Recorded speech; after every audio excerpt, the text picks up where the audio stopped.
Hey Bear Buddies, thanks for joining me for volume 38 of Furberries Fables. If you enjoy it, please leave a like and a comment down below to help my channel grow. And if you're new here, please consider subscribing. I currently have a subscriber goal of hitting 200 by Halloween. Any support with that would be greatly appreciated. Today's story is Less Than Nothing by Reddit user crypticwander. The sun set quickly across the sky, casting a blood-red hue that only fall can give. The moon that rose in its place gave everything an otherworldly feel. Snaps of cold wind blew through the trees, shaking the dead leaves like a giant maraca. Skeletons, ghosts, and all sorts of creatures happily skipped through the streets, swinging their bags of candy without a care. James envied these children as they celebrated Halloween. Full of excitement and wonder as children should be, his son was not among them. Soon, he whispered under his breath. He made his way toward the outskirts of town, passing by more children as they laughed and chattered. It served as a reminder of what he lost, stinging his heart again and again. Thankfully, they began to thin out as he approached his destination. The wrought iron gate came into view, growing taller as he came closer. With the light of the moon, he could make out the landscape beyond as if it were trying to hide from the world. It was a dreadful place, and silhouettes both short and long stood in odd intervals. Their imposing shadows stretched out across the grass, making him feel very unwelcome. As the moon climbed ever higher, he got to the cemetery gate. He could hear a dog barking off in the distance as he looked at the padlock that held fast a thick line of chain. It would be a sought-out destination for the older kids in town this night, so he wasn't too surprised to find it locked. He hoped to God there wouldn't be any here tonight. He needed to be alone, otherwise he might not have another chance. James made his way down the sidewalk trying to find another way in, the bars of the fence eventually turning into a wall of stone and mortar. It was still high, but he leapt up and was able to grab hold of the top. James wasn't completely out of shape, but even still, he struggled to pull himself up. His feet scraped against the sides, and he began to find purchase when he heard the excited talking coming from a ways down the road. A group of teenagers were loudly going on about their evening as they made their way towards where he was. In a surge of desperation, he scraped the underside of his forearms as he finally made his way up and over the side. He landed hard on the ground, just missing a small marker that stood only a foot or two away from his head. He breathed a sigh of relief as the group of voices came and went, leaving James unnoticed. He got up, dusted himself off, and turned his gaze to the land of the dead. He knew the cemetery well enough, as it was only yesterday he said his goodbyes to his son at his funeral. At night, when the shadows took over, however, the entire place took on an alien appearance.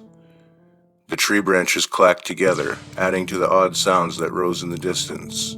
Cold fear coursed through him as he took in the view. Taking another deep breath, he steeled himself for what was to come. He had to get this done, and nothing was going to stop him. He faced forward with his mind on his task, and walked between the stones with as much confidence as he could muster.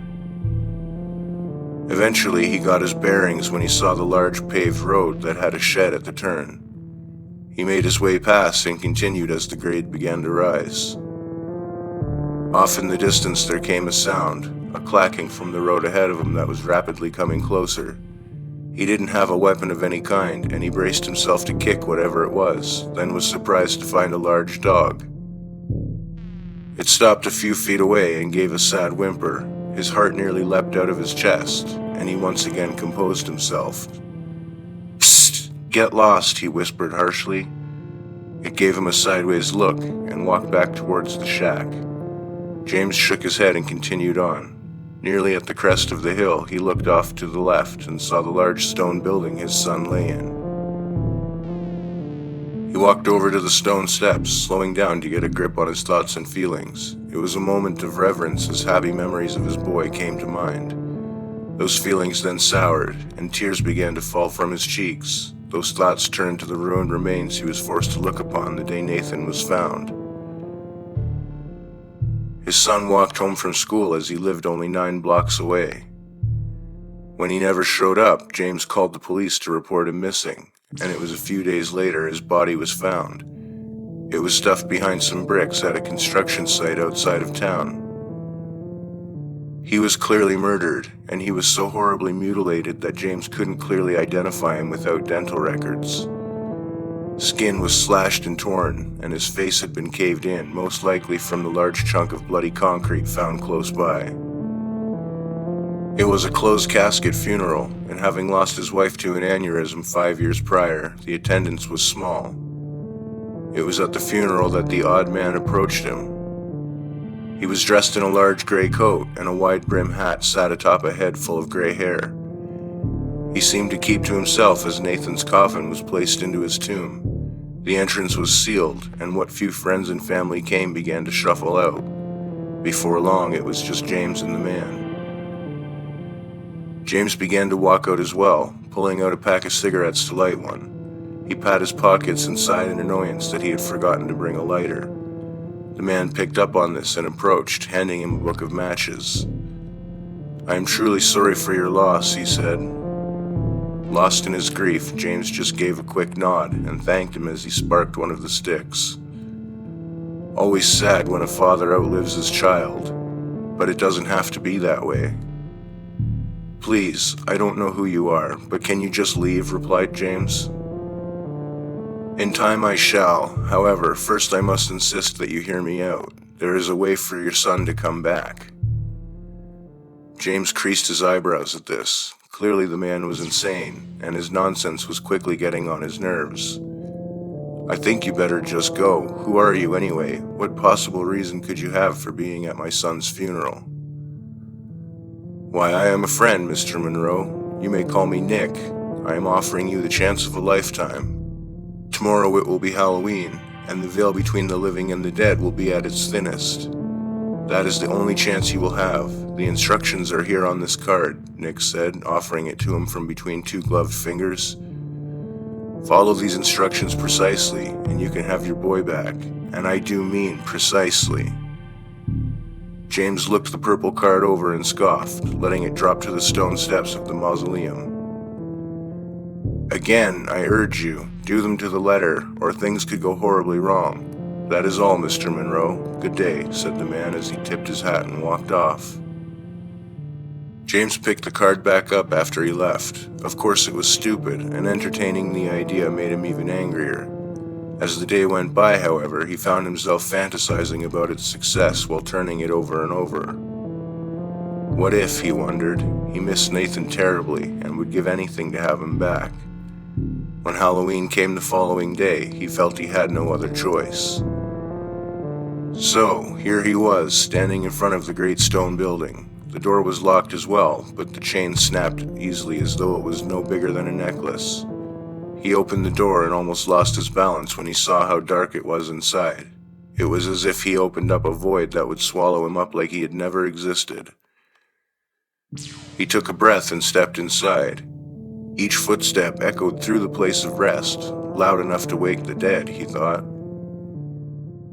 He made his way toward the back where the light of the moon shone through the skylight above, and stood in front of the stone seal that had his son's name.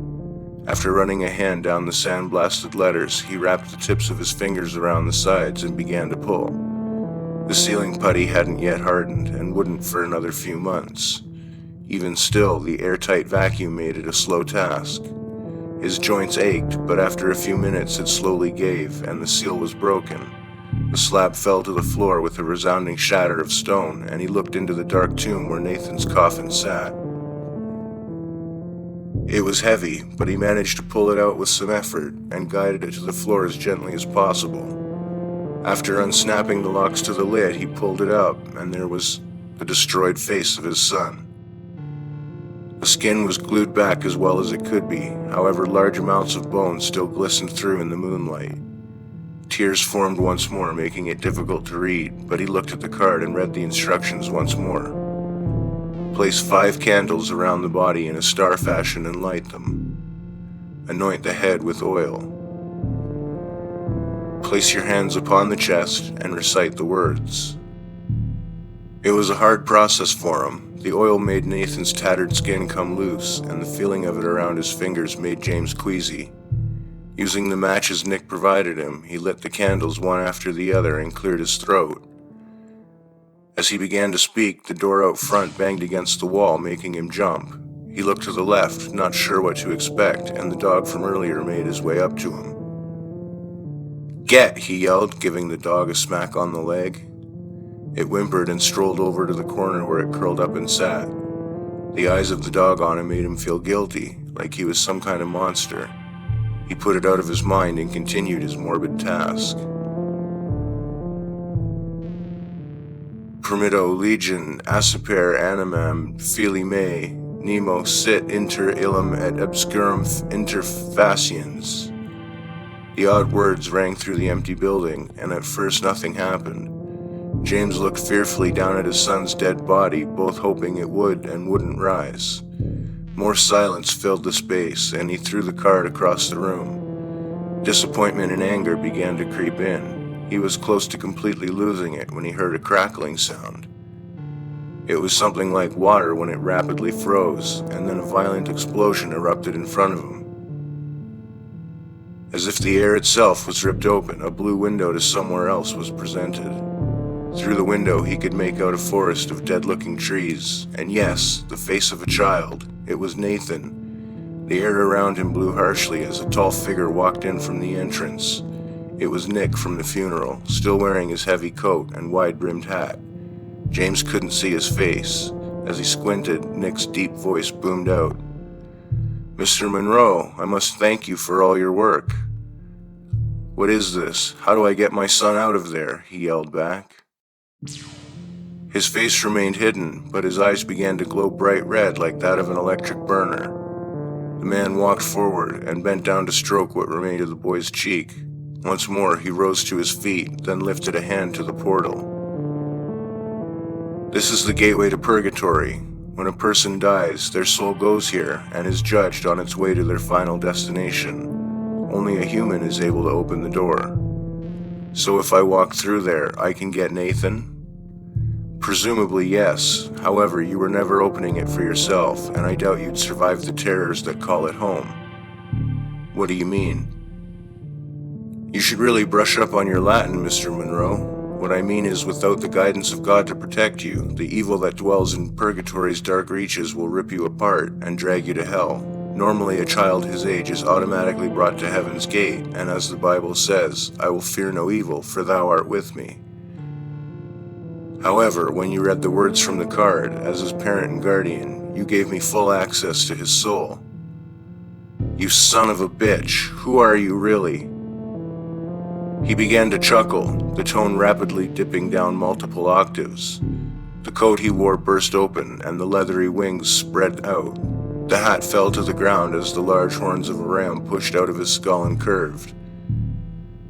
His already large body seemed to double in size, and before him stood a demon whose appearance was straight out of a Renaissance painting. "I couldn't have done it without you. I no longer have need of you, however, so you can join your son in everlasting torment," he growled. The demon made its way toward him on unnaturally long legs, and James had a thought. "Can I at least enjoy one last smoke?" he asked, pulling out his pack. The demon seemed to enjoy the triviality of it all and stopped. James lit up a match, then lit the rest of the book. The demon growled, but before he could pounce, James threw the flaming book onto his son's body, which quickly became engulfed in flames. "No!" It hissed, but it was too late, and the portal that was there began to vanish.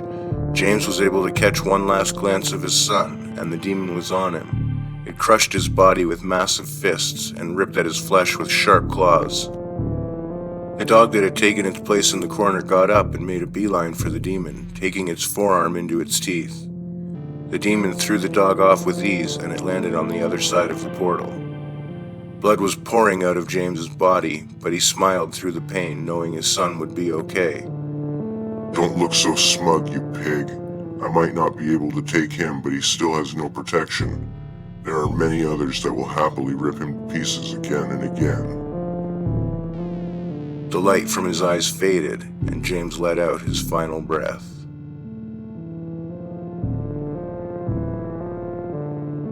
Hey Bear Buddies, thanks again for joining me for this volume of Furberries Fables. If you liked it and you want to support my work further, you can find a link below to my Patreon account as well as my merch store. Thanks again for listening. Have a great day.